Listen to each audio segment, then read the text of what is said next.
Bonsoir et bienvenue dans l'After Dinner. Ce soir, nous retrouvons Laurent Cyr qui vient nous présenter sa web-série intitulée Papa. Avec nous, 4 chroniqueurs. Jérôme qui nous fera une chronique insolite. Jessica avec qui on traitera de culture. Et Kim et Karen avec la chronique Do It Yourself. L'After Dinner, c'est parti!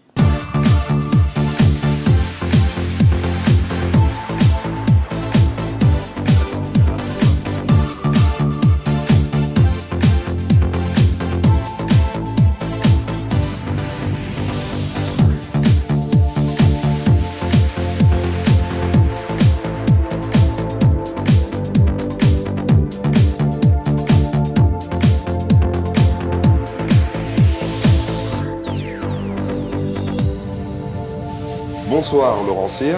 Bonsoir. Ça fait plaisir de vous accueillir sur le plateau de l'After Dinner. Ravi. Vous avez eu l'occasion de discuter un petit peu avec nos chroniqueurs? Un petit peu, ouais, dans la loge. Ouais. Oui, dans la loge maquillage. Eh bien, Il a vu le avant-après, donc il a été un peu surpris. Il n'y a pas de différence normalement avec le avant et le Vous êtes après, non? gentil, Haussmann, vous êtes très gentil. Bah Laurent, vous pensez la même chose? Aucune différence. Ouais. Aucune différence. Bah, Toujours le même regard aussi. On va gagner du temps. Alors, Moi, je dirais le jour et la nuit, mais bon. Ok, très bien. Bon, on va commencer avec vous, Jessica. Oui. Alors, vous allez vous présenter. Alors, bonjour, je m'appelle Jessica, je suis chroniqueuse culturelle dans l'After Dinner. Et pourquoi je prends une voix de téléphone rose, je ne sais pas. Et aujourd'hui, je vais vous parler d'école et d'histoire. Voilà, donc j'en dis pas plus, je laisse durer le suspense. Et notre deuxième chroniqueur, Jérôme. Oui, on va partir au Japon aujourd'hui. Je vais vous présenter un hôtel particulier et unique au monde. Mais avant de découvrir toutes ces chroniques, on va un petit peu discuter, Monsieur Cyr. Alors, c'est votre vrai prénom nom de famille, Non, pardon. ouais. D'accord. J'ai absolument rien touché à ça. D'accord. C'est Y. Alors, votre web-série Papa. Ouais. On va commencer par le départ. Pourquoi vous l'avez fait? C'est comme ça. C'est arrivé comme ça. C'est-à-dire que je tournais dans un film où il a fallu faire la voix d'un père qu'on ne voyait pas à l'image. On m'a dit tiens Laurent, vas-y, va faire une impro. Là, on était dans un parc près d'un toboggan. Et donc j'ai fait une impro comme s'il y avait un enfant. Et les personnes qui étaient là et du public qui passait, des passants, ont dit mais c'est génial, vas-y, creuse ça. Voilà. C'est ça qui m'a donné l'idée. C'est quelque chose que je n'avais pas prévu, qui est arrivé comme ça par hasard, même si je ne crois pas au hasard. Et donc, vous avez décidé de le faire sur YouTube. Pourquoi ce choix-là? Au départ, donc j'ai fait 4 épisodes pilotes que j'ai diffusés dans un cinéma pour tester. Ça a cartonné, voilà. Il y avait plus de 200 personnes. Et du coup, après, ça m'a donné la patate pour continuer à tourner, à développer ça. Et puis, j'ai rencontré à l'époque des chaînes, ça s'est pas fait. Donc j'ai dit, bon, ok, voilà, je retravaille l'ensemble et je diffuse sur Internet et je vois ce qui se passe. Et ça cartonne, donc c'est cool. Et j'imagine que, vous avez déjà fait de la scène, Ouais. donc du théâtre. C'est quoi la différence avec YouTube? Avec Plus de YouTube, liberté? Hein? Plus de liberté? La vidéo, ce qui est hyper intéressant pour moi, c'est que j'ouvre mon univers et mon originalité. C'est-à-dire qu'il n'y a aucune barrière, que ce soit la scène ou la télé. Mais là, dans ces vidéos que je mets sur YouTube, je mets toute ma créativité, ou presque tout. Voilà. D'accord. Et sans qu'il y ait des personnes qui me disent « Ah bah non, ça faut le couper, machin ». C'est moi qui décide. En fait, j'ai une équipe derrière moi, mais en tout cas, je me censure en rien. Et ça, c'est cool. Une équipe de combien de personnes? 10-12. Ah oui, donc Ouais. ceux qui croient que YouTube, on prend juste une caméra et on non. fait... Non, Et ça fait 3 ans que je suis dessus. Il y a un véritable travail. Ouais, de Et réflexion, de retravail, bien sûr. Et pour écrire les chroniques, ça se passe comment? Alors, c'est des pastilles humoristiques. Donc, je travaille avec ma femme, Claire Assali, qui est ma collaboratrice artistique, un ami scénariste, Cyril Vernet. Et on parle, on papote sur les thématiques, sur les situations. Et puis après, lors du tournage, je teste plein de choses. Puis après, au montage, je garde ce qui est intéressant. Très J'ai bien. une petite question peut-être toute bête. Vous êtes papa? Alors, je suis papa d'une fille, une jeune fille qui a 2 ans et qui était au début du projet, j'étais pas papa. D'accord, donc vous ne parlez pas d'expérience personnelle vraiment en Ouais. réalité, puisque à 2 ans, bon, il y a un peu quand même d'éducation, mais Ouais. dans votre web-série, vous vous adressez, je pense, plus à... L'enfant, il a 5 ans et Voilà. demi, 6 ans. Et je pense que vu que j'étais pas papa, mais que je suis pas vieux, mais j'ai été papa à 42 ans, je pense qu'il y a à partir de 30 ans, une espèce d'écoute des parents, de ce qu'ils pouvaient dire. Et ça a dû me nourrir d'observation, inconsciemment d'ailleurs, qui a fait que cette chose-là est arrivée à un moment où... Et c'était marrant parce que dans les 6 mois qui ont suivi, ma femme est tombée enceinte. Ok, très bien. Eh bien, on va passer à votre chronique, Jessica, vu que vous m'avez pris la parole comme ça. Mais c'est très bien. Bah, je pose des questions, Je vous excusez-moi de embête, m'intéresser. Je vous embête. Alors c'est parti pour la chronique. C'est parti.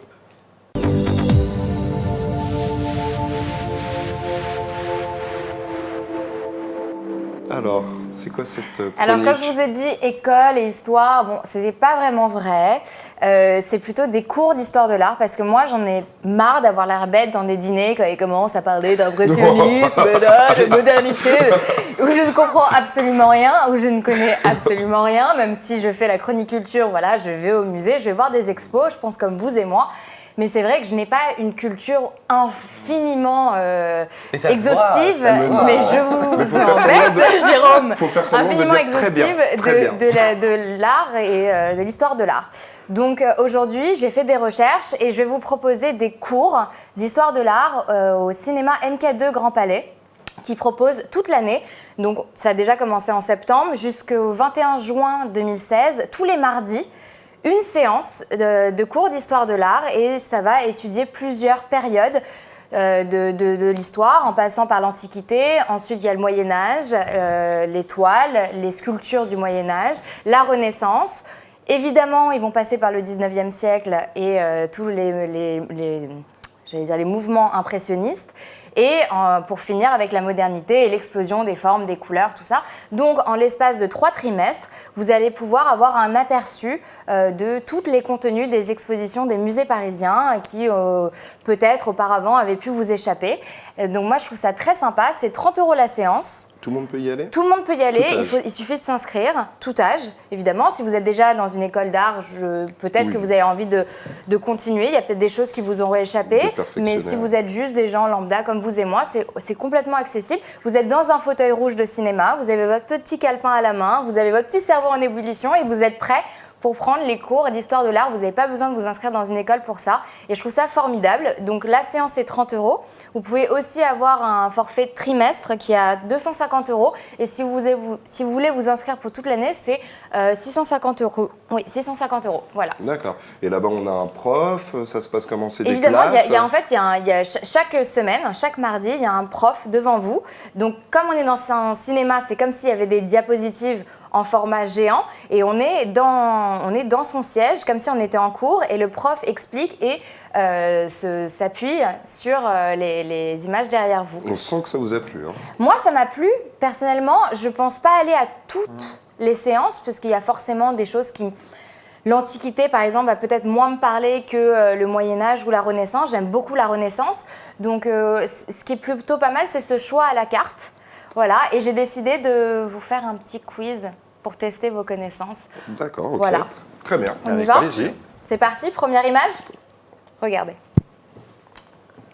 Alors, le nom de ce tableau est l'auteur, le peintre. La Joconde. Voilà. Léonard de Vinci. Bravo. Bon, Ça, c'était va. facile. Ça va, ouais. On passe à la deuxième? C'est parti. On passe à la deuxième. Vénus, je sais plus quel est le titre. La Vénus de Milo, je sais Non. pas quoi. C'est pas non, Dali, du ça? tout, j'ai dit Non. n'importe quoi. C'est la naissance de Vénus. De Vénus. Vous y étiez presque, Ah, la naissance de j'étais- Vénus. Ouais, mais comme elle cachait une partie, en fait, j'ai peur de dire une bêtise. Non, donc, la naissance de Vénus. C'est qui le... Bon, et c'est bien beau de connaître le nom, mais est-ce que quelqu'un peut me dire qui est le peintre de cette œuvre? C'est pas Botticelli? Bravo. Monsieur Impressionné. Cyr n'a pas le temps. Et on pour passe vous à la dire. troisième photo maintenant. La troisième peinture, pardon. Elle est très très connue celle-là.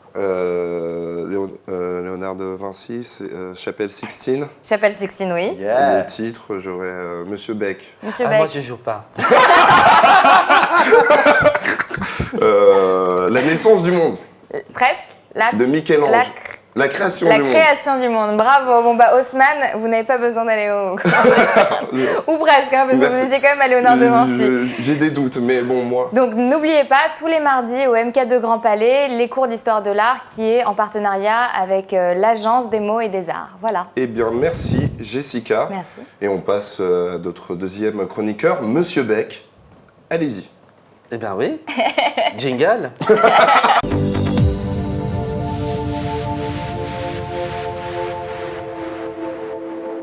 Alors, Monsieur Beck, Japon, hôtel. Voilà, justement, vous êtes parti en vacances cet été? Oui. Dans un hôtel?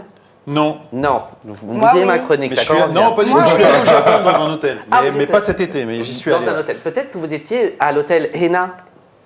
Non, enfin, Non. je me souviens pas, mais Vous en vous tout cas, souvenez j'ai pas, mais beaucoup aimé celui-là, le Japon. si vous y étiez, vous J'aimerais vous bien y aller. souviendrez. Donc c'est l'hôtel Hena. Donc Hena, ça veut dire étrange. Donc c'est l'hôtel de l'étrange parce que c'est le premier hôtel au monde où vous n'avez pas d'humains qui travaillent à l'intérieur, mais c'est que des robots. Oh, ok, d'accord. C'est Donc, déjà ça pas. doit être assez... On va regarder les images ensemble, comme ça vous allez comprendre. Par exemple, à la réception, vous allez croiser un dinosaure qui vous parle en anglais ou alors une femme robot qui vous parle en japonais. Et quand D'accord. vous arrivez, regardez, il est là. Tout le personnel Trop de bizarre. l'hôtel, ce sont des robots. Vous ne C'est trop croiserez bizarre. pas d'être humain dans cet Même dans les cet femmes de hôtel. ménage? Alors, je vous expliquerai ça un peu plus tard. Donc là, vous avez en fait des robots qui vont ranger vos valises. Quand vous arrivez à la réception, on ne va pas vous donner de clé. En fait, on va scanner votre visage. D'accord. Et donc, Ça me fait penser à un film, les robots ça. vont vous reconnaître Minority grâce Report. à Oui, votre, exactement. Ça se grâce à finit votre mal, visage. d'ailleurs. Voilà, reconnaissance faciale. Dans votre chambre, vous allez avoir ce petit robot tout à fait sympathique. C'est un peu comme un concierge ou un majordome. Il peut vous dire quelle heure il est, quel temps il fera Elles sont demain. jolies, les chambres. Ouais. Et si à 3 h du matin, vous avez envie de manger des sushis, ben oui, c'est lui qui va prendre la commande et c'est un autre robot qui va vous monter les sushis dans votre chambre. On peut poser toutes les questions aux robots. Ouais, faut pas exagérer non plus. hein. Ah bah, Je moi, connais, je moi, pose ce des matin. questions. Comment ça? Je pose des questions toutes simples. Je vous vois venir, calmez-vous. Je ne calmez-vous. peux jamais rien dire Alors, ici. il Allons-y. faut savoir que en matière de robotique, le Japon, c'est le pays leader au monde, que ce soit dans le domaine de l'industrie, que ce soit par exemple pour Fukushima, suite au drame qui s'est produit il y a 2-3 ans maintenant. Ouais. C'est que des robots qu'on utilise. Alors, pourquoi on utilise beaucoup de robots au Japon? C'est parce que c'est aussi la population qui vieillit la plus âgée au monde. C'est-à-dire qu'il y a de plus en plus de gens à la retraite et il y a de moins en moins de jeunes derrière. Donc Donc, au lieu forcément, de faire on des vend- enfants, ils font des robots. Oui, D'accord, c'est pas c'est un faux. choix de vie. Donc il y a un manque de main-d'œuvre et effectivement, utiliser des robots, ça ne détruit pas les emplois comme certains pourraient le croire. Là, pour le coup, vraiment, ils en ont besoin. Donc cet hôtel, c'est vraiment une révolution, c'est quelque chose qui marche super bien et en plus, c'est pas cher. Je prends ma fiche, 9 000 yens la nuit, c'est 67 € seulement. C'est pas cher. Hein. ça Alors, va. comme je vous l'ai dit, il n'y a pas d'être humain dans cet hôtel à part les clients, sauf pour la surveillance. Il y a un poste de surveillance, de vidéosurveillance. Il y a quand même Il y a des des hommes humains et des femmes qui surveillent que les robots ne vous agressent pas ou qui tombent en panne, etc. Et ce qui est très bizarre, Vous êtes rassurant. Agressé par un robot. Bah, vu la tête de la réceptionniste, Oui, voilà. bah justement. Le dinosaure au début. Et alors ça c'est très bizarre aussi, il y a quand même des femmes de ménage qui font les lits parce qu'en fait il y a un petit souci avec les robots, ils ne savent pas faire les lits et jusqu'à présent, et ça c'est très sérieux, ils n'ont pas encore trouvé le moyen d'inventer un robot qui sait faire un lit.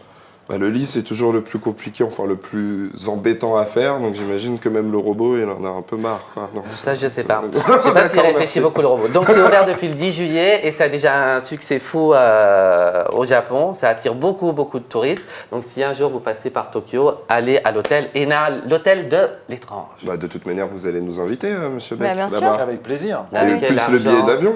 Le billet d'avion aussi, non? Moi, je fais pas des 10 000 vues sur YouTube. hein.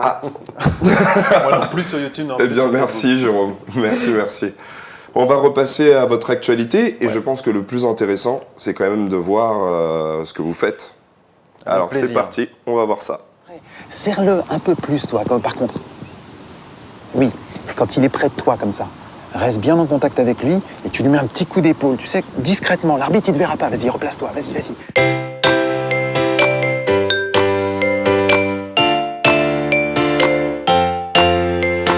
Je t'avais dit, fais une petite passe comme ça. Mets la tête, tu la mets pas, la tête. Monsieur l'arbitre, là-haut, il n'y a pas faute, hein. Fais un peu... Fais-le, tu le fais pas. C'est ça, distribue à droite. Voilà. Continue comme ça, c'est bien. Ton petit crochet, là, que tu fais d'habitude, c'est bien, mon Quentin.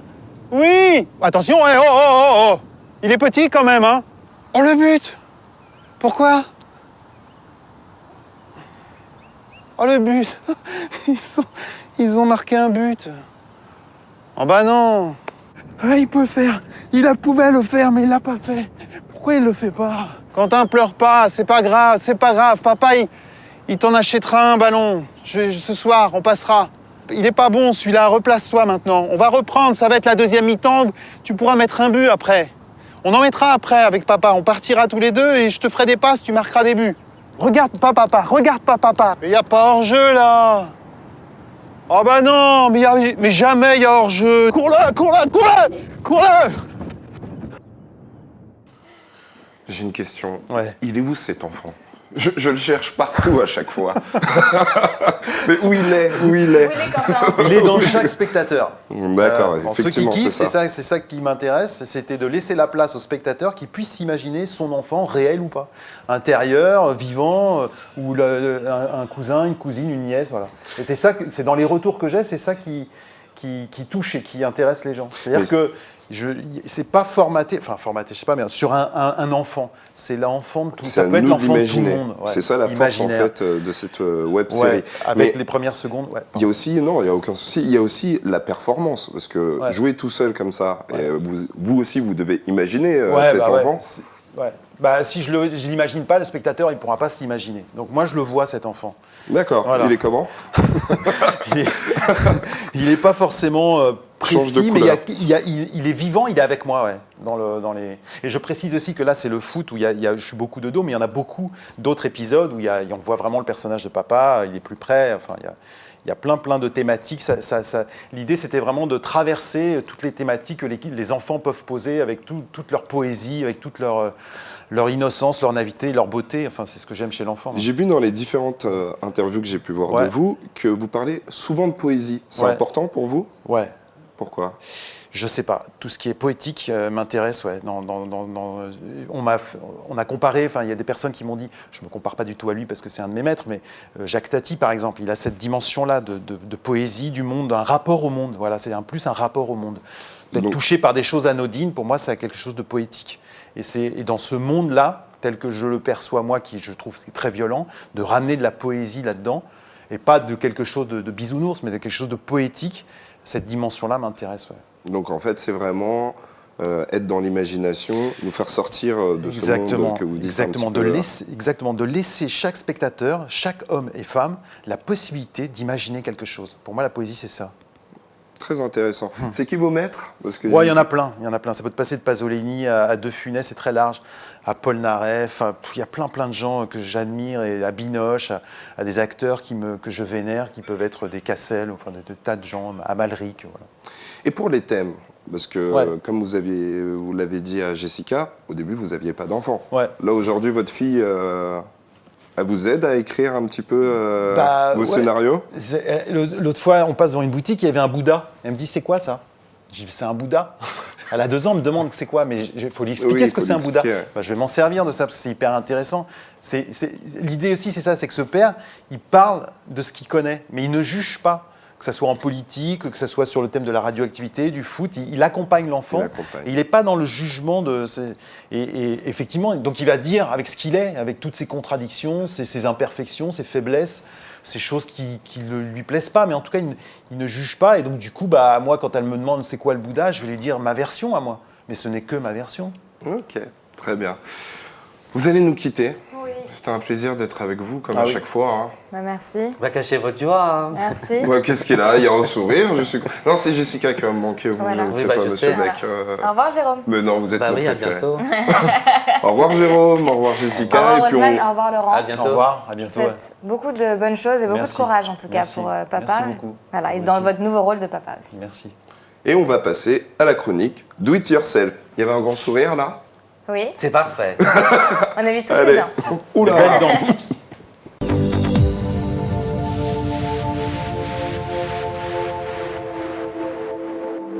Mais tiens, Kim et Karen, vous apparaissez comme ça, comme par magie.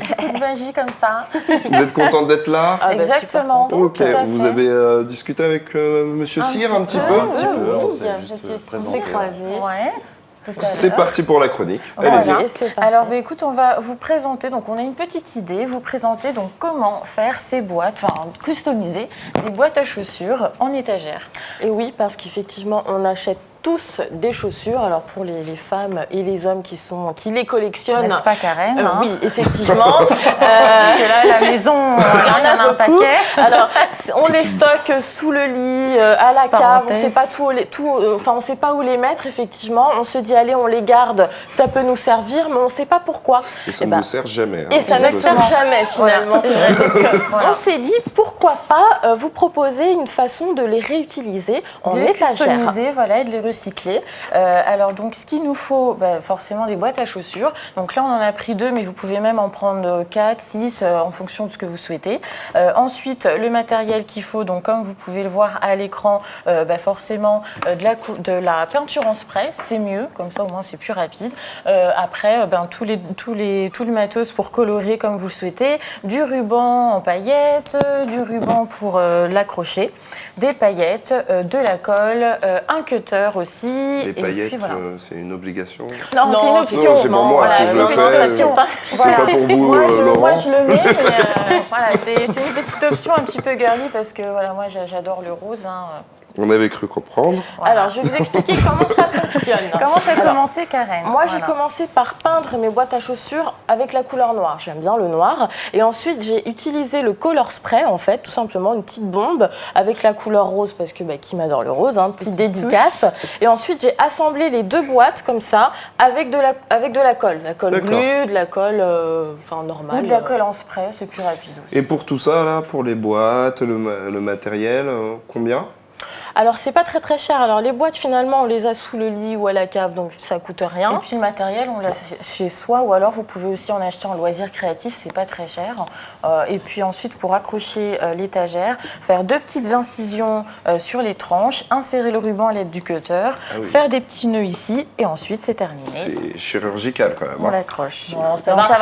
C'est pas très très Pour toi qui as technique. 2 mains gauches, Oui, pardon, vous m'avez vu Ousmane, sur des chroniques Bon Plan. Voilà, oui. ça ira très bien, t'inquiète pas. 10-15 minutes, ça ira très bien pour toi aussi. Laurent ? Non, mais je pense à ça pour ma fille. Enfin, c'est vrai que c'est. Ça peut être il y a pas des. mal, C'est un petit élément de déco si on veut décorer sa chambre avec les couleurs, les petites paillettes qu'on veut. Et en même temps, c'est pratique parce qu'on peut mettre des choses, des vernis. Ça permet de ranger permet de toutes vos ranger, paires de voilà. chaussures. Exactement. Et c'est Aussi, surtout de que les afficher. c'est aussi du recyclage. Et Ouais. ça Voilà. m'intéresse. Ouais. Exactement. Ouais, du Effectivement, vu recyclage. comme ça. Exact. On est comme ça, nous. Ouais, c'est cela. Combien de ça paires aussi. de chaussures ? Il y en a beaucoup, une cinquantaine, Voilà, une vous venez centaine. corrompre nos Ah oui. Chacune. Non, pour 2. Ah, pour deux. Pour 2, ça va. Ok. Pour 2, Ok. ça va. On partage. Voilà. Donc, n'hésitez pas, allez-y pour ce do it yourself, customisez vos boîtes à Simple et chaussures. rapide. Simple et rapide. Eh Voilà. ben, c'était vraiment sympa. Et je vous remercie, Kim et Karen. Merci, Ousmane. Un dit comme ça, Waouh. j'ai l'impression d'être le roi du monde. J'aime beaucoup l'émission. Hein. Alors, Laurent Cyr, dites-moi tout. C'est quoi la suite des aventures ?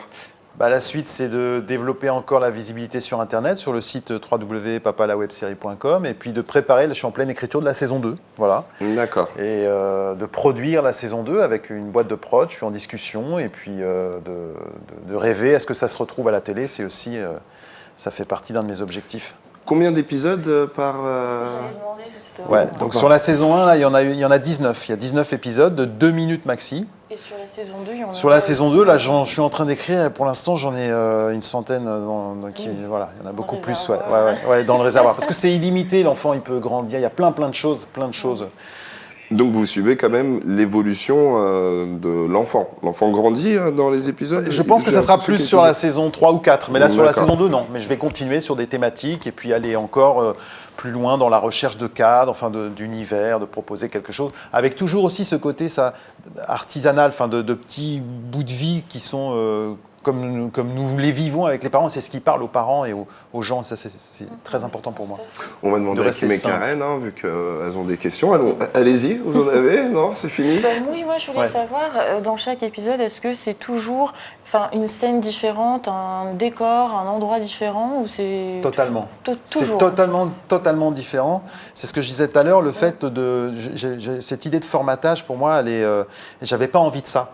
Et donc, du coup, c'est effectivement une caméra, comme vraiment un œil d'un enfant qui va aller se coucher où son papa lui raconte une histoire. Alors l'histoire, faut aller voir parce que c'est pas forcément celle à qui on peut s'attendre quand un papa raconte une histoire, mais en tout cas c'est ça, c'est des petits bouts de vie, donc c'est à chaque fois un cadre différent. Et c'est en ça que la saison 2, où je m'amuse beaucoup, c'est qu'il y a des cadres du coup à trouver, parce que c'est qu'un cadre posé, donc du coup, il y a des décors et des choses magnifiques et d'aller explorer aussi, je sais pas, je pense à à ce père qui pourrait aller expliquer la politique dans l'Assemblée nationale vide et jouer les hommes politiques, enfin voilà, où il est avec son portable et il visite, enfin, des choses comme ça. Voilà. Et où vous trouvez votre inspiration finalement dans les scénarios? C'est vous C'est avec mon ami, ma femme, mon ami scénariste et ma femme. Quand on réfléchit, qu'on parle, déjà, mon ami scénariste, il a un enfant qui est un peu plus vieux que le mien, donc il a 5-6 ans. Oui. Et on se sert de ça, et puis de ce que je peux entendre des parents, de ce que je peux entendre des enfants, qui ont toujours des réparties, des choses, enfin, des choses hyper drôles, quoi. Voilà, quoi. Dans les retours, on me dit souvent, c'est drôle et touchant. Oui. Donc, parce que ça parle aux gens, parce qu'ils sont confrontés à ça. Et il y a des fois où... du message, il y a une proximité, ils sont proches du message, exactement, donc ça leur parle. Exactement. Avec cette idée que, à mon sens, le parent contemporain, il parle à son enfant. Il dit ce qu'il connaît du sujet, mais à sa manière, bien sûr. Ce n'est qu'une interprétation, mais il parle. Voilà. Eh bien, monsieur Laurent Cyr, c'est ici que nos chemins se séparent. En tout cas, moi, je vous verrai sur YouTube parce que j'ai eu l'occasion de découvrir et c'est vraiment intéressant. Merci. J'espère que vous avez passé un bon moment avec nous. Excellent. Ça va? Ouais.